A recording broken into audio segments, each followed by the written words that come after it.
गणतंत्र दिवस के मौके पर दिल्ली में हुए बवाल पर पानीपत के शहरी विधायक प्रमोद विज ने कड़े शब्दों में निंदा की है। अपने कार्यालय में आयोजित प्रेस कॉन्फ्रेंस के दौरान विधायक ने कहा कि दिल्ली में किसान आंदोलन की आड़ में हुई घटना शर्मनाक है।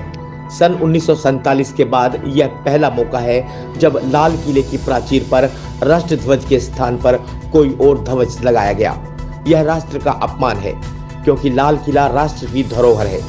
उन्होंने कहा कि किसान नेताओं ने दिल्ली पुलिस के साथ जो वायदा किया था उसके अनुसार रूट के नियमों का पालन नहीं किया गया।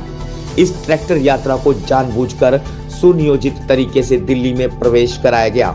निश्चित तौर पर इस प्रकार की शर्मनाक घटना को देश का वास्तविक अन्नदाता किसान अंजाम नहीं दे सकता। स्पष्ट तौर पर यह षड्यंत्रकारियों का काम है। उन्होंने कहा कि उपद्रवियों ने किसानों की आड़ लेकर हिंसा फैलाने में कोई कसर नहीं छोड़ी और देश की शान में घोर अपमान किया। इस मौके पर उनके साथ भाजपा जिलाध्यक्ष doctor Archana Gupta, senior deputy mayor Dushyant Bhatt, महामंत्री रविंद्र भाटिया, कृष्ण छोकर, उपाध्यक्ष तरुण गांधी, प्राण रत्नाकर सहित अन्य लोग मुख्य रूप से मौजूद रहे। देखिए, जो 26 जनवरी को कल जो कि एक तरह से हमारा उत्सव है गणतंत्र दिवस, उस दिन जो दिल्ली के अंदर किसान आंदोलन की आड़ में कुछ आतंकवादी अराजकवादी लोग जो किसान आंदोलन में बाहर से घुस गए थे, उन्होंने ये घृणित काम जो किया है, राष्ट्रध्वज का अपमान किया है। 1947 से लेकर आज तक ध्वज वहाँ लहराया और कल उस ध्वज का अपमान किया गया। हम इसकी घोर निंदा करते हैं और हम सरकार से प्रार्थना करते हैं कि इन लोगों को जल्दी से जल्दी पकड़ के इनको सख्त से सख्त सजा दी जाए जिन्होंने राष्ट्रध्वज का नुकसान किया है। भारत का हर नागरिक इस वक्त इस चिंता में है। उसको ये महसूस हो रहा है कि किसान जो हमारा अन्नदाता है वो कभी ऐसा काम कर ही नहीं सकता। इसीलिए ये साबित होता है इस बार कि कुछ बाहर के लोग इस आंदोलन में घुसे हुए हैं जो कि ना तो किसी निर्णय पे पहुंचने दे रहे हैं।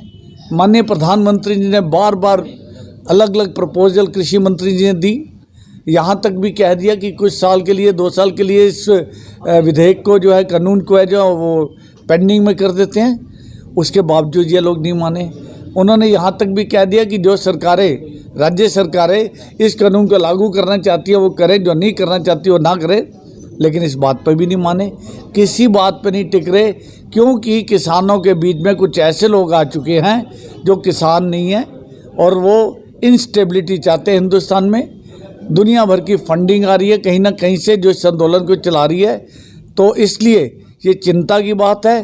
किसानों की डिमांड माननीय प्रधानमंत्री जी निश्चित तौर पे बार बार जो बैठकें हुई विचार करने को तैयार थे, लेकिन निर्णय नहीं हो पा रहा था।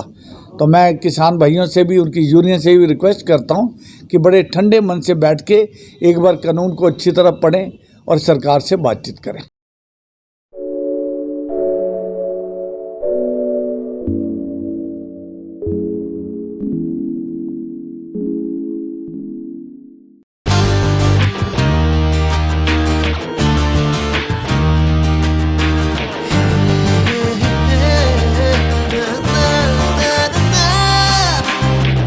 Add colors to your learning, life will be shining.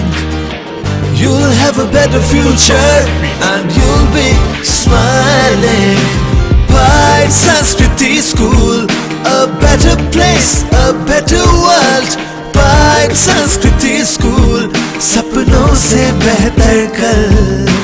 Pai Sanskriti School, add colors to your learning.